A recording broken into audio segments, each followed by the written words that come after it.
Em meio à crise de obras públicas na nossa macro-região, o Jornal da Clube traz agora uma entrevista especial.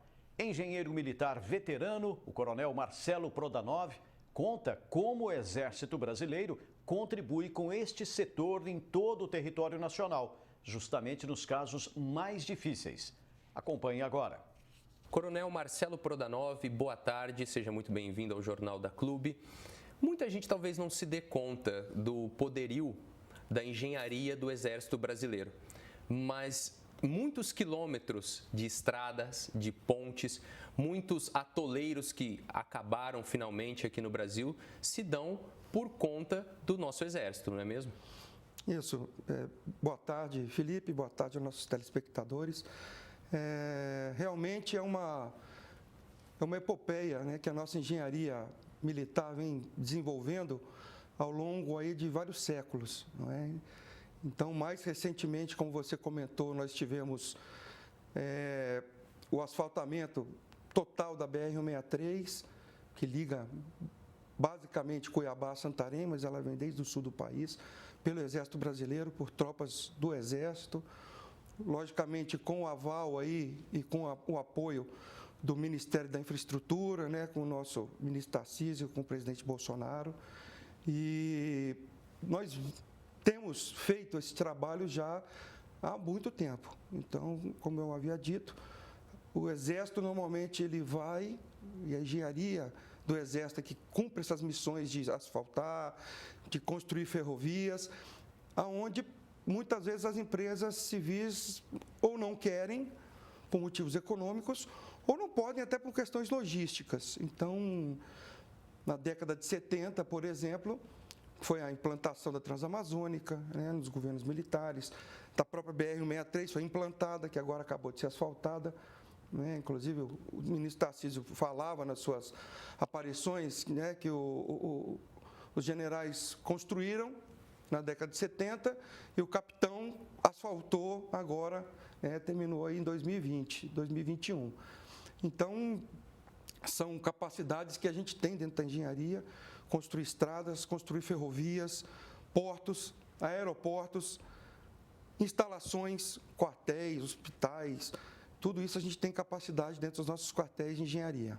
Interessante a gente observar que há uma diversidade nessas obras, né? Inclusive elas aconteceram em diferentes governos, com diferentes governantes, inclusive perto aqui da gente, não é mesmo? Isso.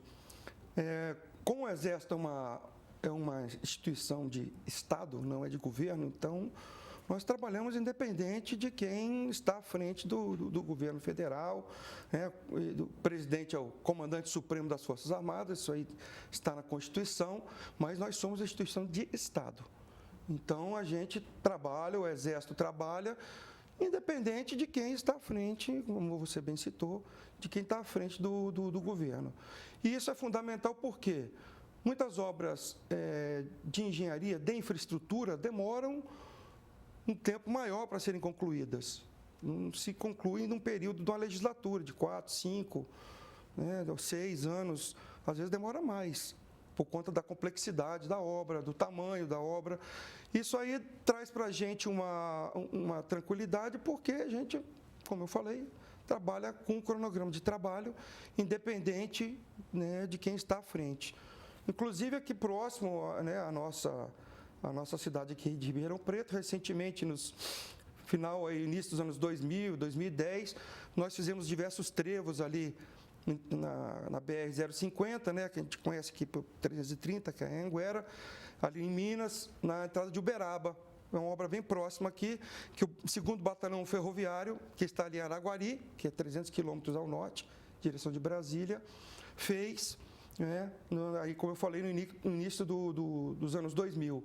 Nós tivemos ainda mais para trás a ligação ferroviária de Uberaba com Brasília, com a capital federal, nos anos 60, foi feita por esse mesmo batalhão de Araguari, batalhão ferroviário, concluído em 1967, em 67. Então, são outras obras menores que a gente talvez não veja. Existe um convênio bem antigo com a Prefeitura de Araguari para asfaltamento e melhoria de arruamentos dentro da cidade. Então, existe também essa possibilidade. E de forma que a gente acaba atuando em qualquer lugar do país, né?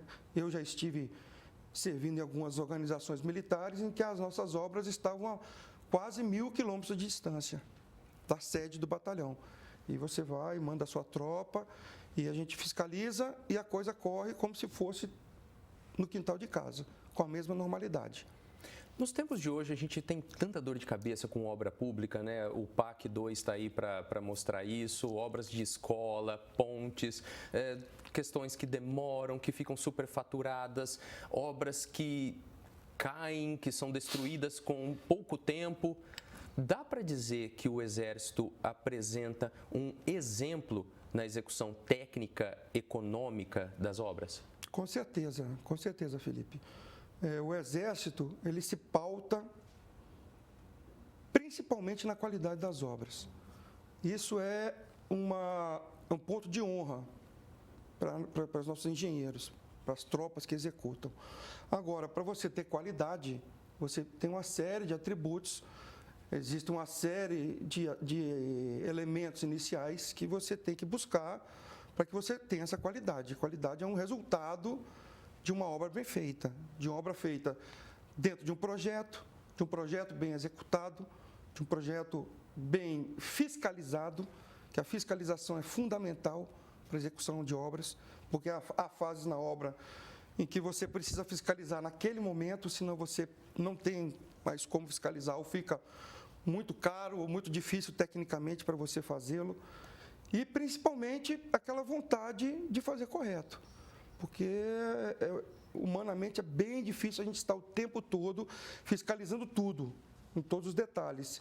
E a gente sabe que em determinados momentos da obra, se não for bem feito, como você citou, a obra cai, a obra deteriora, a obra custa, né? Então é outra coisa que a gente se preocupa muito com custo.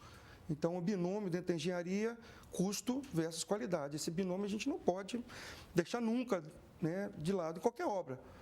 Mas a gente tem esse lema, né, custo versus qualidade. Então, agora, a qualidade a gente não abre mão. Custo, às vezes, acontece alguns imprevistos que a gente tem que, de repente, ajustar algum orçamento. Todo mundo aqui já trabalhou com obra em algum momento, sabe disso. Você faz um orçamento. Mas a gente tem se aproximado bastante dos valores orçados, né? Então, como eu estava falando, é plenamente possível, tá? Totalmente possível. Basta, como a gente costuma falar no Exército, querer e poder. Então, poder a gente pode, e a gente quer, a gente consegue realizar.